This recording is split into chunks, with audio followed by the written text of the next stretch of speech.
उसने जाते जाते बस इतना कहा, खुश रहना, मेरी चिंता मत करना। मैं उसकी आंखों में देखता रहा मगर कुछ कह नहीं पाया। वह मुस्कुराई जैसे उसके भीतर कोई तूफान नहीं आया था और फिर धीरे धीरे मुड़कर चली गई हमेशा के लिए। उस दिन पहली बार मुझे समझ आया बिछड़ना कितना शांत होता है। ना कोई शोर होता है, ना कोई शिकायत, बस खालीपन रहता है। इंसान सामने से चला जाता है मगर भीतर ठहर जाता है और फिर उसकी यादें हर दिन अपना हिसाब मांगती है। मेरा नाम आरव था और वह सिया थी। हम दोनों की पहली मुलाकात एक छोटी सी पुस्तक की दुकान में हुई थी। सिया वहाँ अक्सर किताबें खरीदने आती थी, मैं वहीं काम करता था। पहली मुलाकात में उसने मुझसे एक कहानी की किताब मांगी। मैंने किताब उसकी ओर बढ़ाते हुए धीरे से कहा, यह बहुत अच्छी है। वह मुस्कुरा कर बोली, आपने पढ़ी है? तभी इतना विश्वास है। मैंने कहा, पढ़ी नहीं, लेकिन इसके बारे में बहुत सुना है। वह हंसते हुए बोली, तो फिर आज से आपकी परीक्षा शुरू हुई। उसकी हंसी बहुत साधारण थी मगर मुझे बहुत देर तक याद रही। उस दिन दुकान बंद होने के बाद भी मैं मुस्कुराता रहा। मुझे नहीं पता था एक छोटी सी मुलाकात जिंदगी बदल देगी। शायद प्रेम हमेशा दस्तक देकर नहीं आता, कभी चुपचाप आता है। सिया रोज दुकान आने लगी, कभी किताब खरीदने, कभी लौटाने। कभी वह आधे घंटे तक किताबों के बीच चुप बैठी रहती थी। मैं उसे देखता था मगर अपने मन की बात छुपाए रहता। मुझे डर था कहीं मेरा प्रेम हमारी दोस्ती ना छीन ले। एक शाम दुकान बंद करते समय उसने मुझसे पूछा, आप इतने चुप क्यों हो? मैंने मुस्कुरा कर कहा, कुछ बातें कहने से डर लगता है। उसने मेरी आंखों में देखते हुए पूछा, किससे डर लगता है? मैंने कहा, जिसे खोने से सबसे ज़्यादा डर लगता है उससे। वह कुछ पल शांत रही और फिर धीरे से मुस्कुराई। उसकी आंखों में उस दिन पहली बार मेरे लिए अपनापन था। उसने कहा, शायद कुछ रिश्ते कहे बिना भी समझे जाते हैं। उस एक वाक्य ने मेरे भीतर उम्मीद जगा दी। धीरे धीरे हमारी बातें किताबों से निकलकर जिंदगी तक पहुंच गई। वह अपने घर की बातें बताती, मैं अपने संघर्ष सुनाता। मेरे पिता नहीं थे, माँ ने मुझे अकेला बड़ा किया था। घर छोटा था मगर उसमें रिश्तों की बहुत बड़ी गर्मी थी। सिया का परिवार मुझसे बिल्कुल अलग था, बहुत संपन्न था और प्रतिष्ठित। उसके पिता चाहते थे कि उसकी शादी किसी बड़े परिवार में हो। मैं साधारण नौकरी करता था और भविष्य के नाम पर केवल सपने थे। फिर भी सिया कहती थी, मुझे तुम्हारी सच्चाई पसंद है। एक दिन मैंने डरते हुए उससे अपने प्रेम का इजहार किया। मैंने कहा, सिया, मैं तुम्हें अपनी ज़िंदगी में चाहता हूँ। उसने कुछ देर मेरी ओर देखा और आंखें झुका ली। फिर बोली, आरव, मैं भी तुम्हें खोना नहीं चाहती। उस दिन हमें पता लगा कि प्रेम सारी दीवारें गिरा देगा। हमें कहाँ पता था सबसे ऊंची दीवार हमारे सामने खड़ी थी। सिया के पिता को हमारे रिश्ते की खबर हो गई। उन्होंने उसे मेरे पास आने से साफ मना कर दिया। सिया कई दिन तक दुकान नहीं आई और मैं परेशान रहा। मैंने उसे कई बार संदेश भेजे मगर कोई उत्तर नहीं मिला। फिर एक शाम वह अचानक दुकान के सामने खड़ी थी। उसके चेहरे पर मुस्कान थी लेकिन आंखें बहुत उदास थी। मैं उसके पास गया और पूछा, तुम इतने दिनों से कहाँ थी?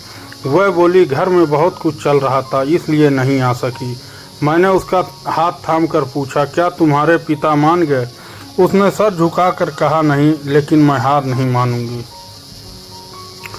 उसके शब्दों ने मुझे फिर से जीने की वजह दे दी। हमने तय किया कि चाहे जितनी मुश्किल आए साथ रहेंगे। मैंने अपनी छोटी नौकरी छोड़कर बेहतर काम ढूंढना शुरू किया।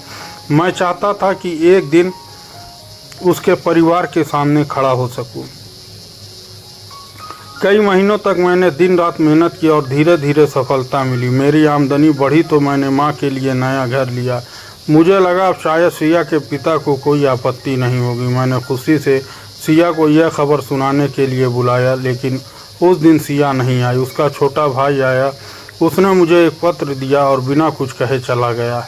मेरे हाथ कांपने लगे क्योंकि पत्र पर सिया का नाम लिखा था।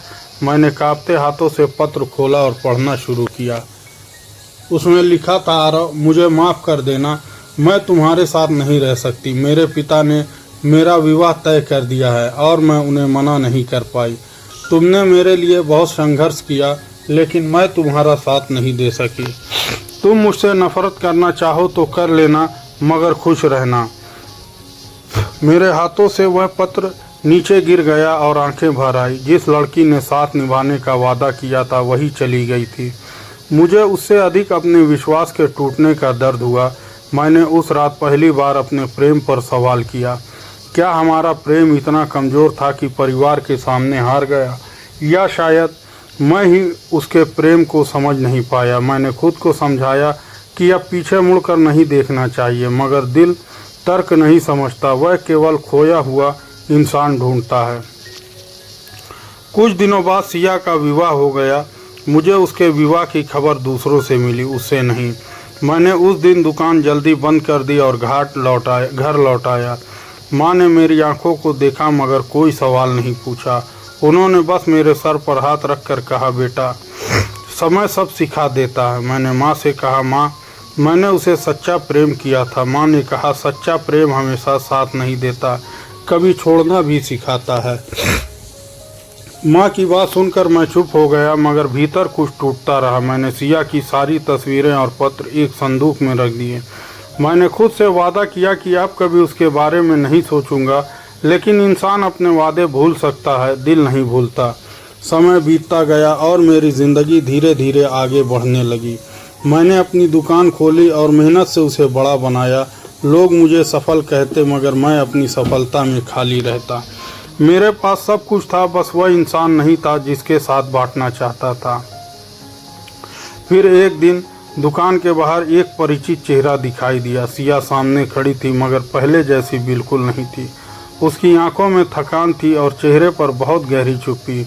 मैंने उसे देखकर अपने भीतर पुराने दर्द को जागते महसूस किया। वह मेरे सामने आकर धीरे से बोली, आरव मुझे तुमसे बात करनी है। मैंने शांत स्वर में कहा, कहो मैं सुन रहा हूँ। उसने कहा, क्या तुम मुझे अंदर बैठने दोगे? मैंने बिना कुछ बोले उसके लिए कुर्सी खींच दी। वह कुछ देर चुप बैठी रही, जैसे शब्द उसे मिल नहीं रहे थे। फिर उसने कहा, मैं तुम्हें सब सच बताने आई हूँ। मैंने उसकी ओर देखा और पूछा, अब कौन सा सच बाकी है? उसकी आंखों में आंसू आ गए, मगर उसने उन्हें रोक लिया। उसने कहा, जिस पत्र को पढ़कर तुमने मुझे धोखेबाज समझा था वह पूरा सच नहीं था। मेरे भीतर अचानक पुराने घाव फिर से खुल गए। मैंने पूछा तो फिर सच क्या था सिया? उसने कांपती आवाज़ में कहा, मैंने वह पत्र मजबूरी में लिखा था। मैंने कहा, मजबूरी में प्रेम छोड़ा जा सकता है, विश्वास नहीं। वह मेरी बात सुनकर कुछ देर तक सर झुकाए बैठी रही। फिर उसने कहा, तुम सही कहते हो, मैंने तुम्हारा विश्वास तोड़ा था, लेकिन उसके पीछे मेरी इच्छा नहीं, तुम्हारी सुरक्षा थी। मैं उसकी ओर देखकर बिल्कुल शांत हो गया। उसने बताया कि उसके पिता ने मेरे ऊपर झूठा आरोप लगाने की धमकी दी थी। उन्होंने कहा था कि अगर सिया मेरे साथ गई तो मेरा जीवन बर्बाद कर देंगे। उन्होंने मेरा काम और परिवार दोनों को नुकसान पहुंचाने की बात कही थी। सिया ने कहा, मैंने सोचा अगर मैं तुम्हें छोड़ दूंगी तुम बच जाओगे। मुझे लगा तुम मुझसे नफरत करोगे मगर सुरक्षित रहोगे। मैंने तुम्हें खो दिया क्योंकि मैं तुम्हें टूटते नहीं देख सकती थी। उसकी आवाज़ में पछतावा था, मगर मेरे भीतर सवाल बाकी था। मैंने पूछा, फिर इतने वर्षों बाद आज क्यों आई हो? उसने मेरी आंखों में देखकर कहा, क्योंकि अब सच छिपाना अपराध लगता है। मैं तुम्हारे जीवन में वापस आने नहीं आई हूँ आरव, मैं केवल तुम्हारे दिल से अपना झूठ हटाने आई हूँ। उस पल मुझे पहली बार समझ आया कि कभी कभी प्रेम में त्याग भी अधूरा होता है, क्योंकि किसी को बचाने के लिए उसे अंधेरे में छोड़ देना भी गलत है। विश्वास का अर्थ केवल साथ रहना नहीं, सच बोलना भी होता है। और सिया ने मुझे बचाया ज़रूर था, मगर मेरा विश्वास तोड़कर। मैंने उससे पूछा, क्या तुम अपने जीवन में खुश हो? वह बहुत देर तक चुप रही और फिर बोली, खुश रहने की कोशिश करती हूँ। मैंने कहा, कोशिश और खुशी में बहुत अंतर होता है। उसने मेरी ओर देखकर हल्की मुस्कान दी और आंसू पोंछ लिए। फिर उसने अपना हाथ मेरी ओर बढ़ाया और कहा, मुझे क्षमा कर दो। मैंने उसका हाथ थामा, लेकिन पुराने रिश्तों की तरह नहीं।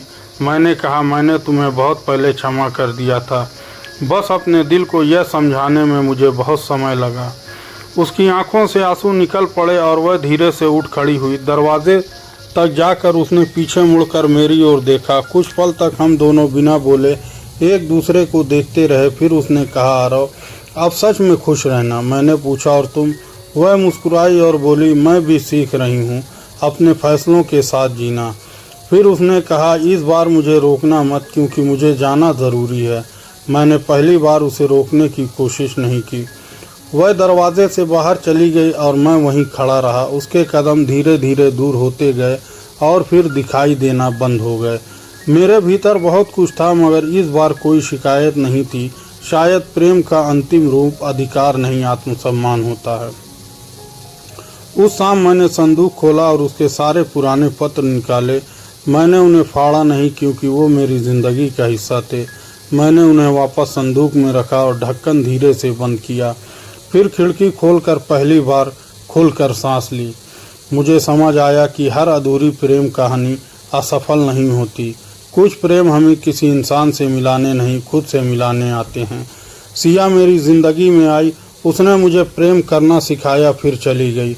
उसने मुझे खुद की कीमत समझना सिखाया। आज कई साल बाद भी जब कोई मुझसे प्रेम की बात करता है तो मैं उसे सिया की कहानी नहीं सुनाता, अपनी सीख सुनाता हूँ।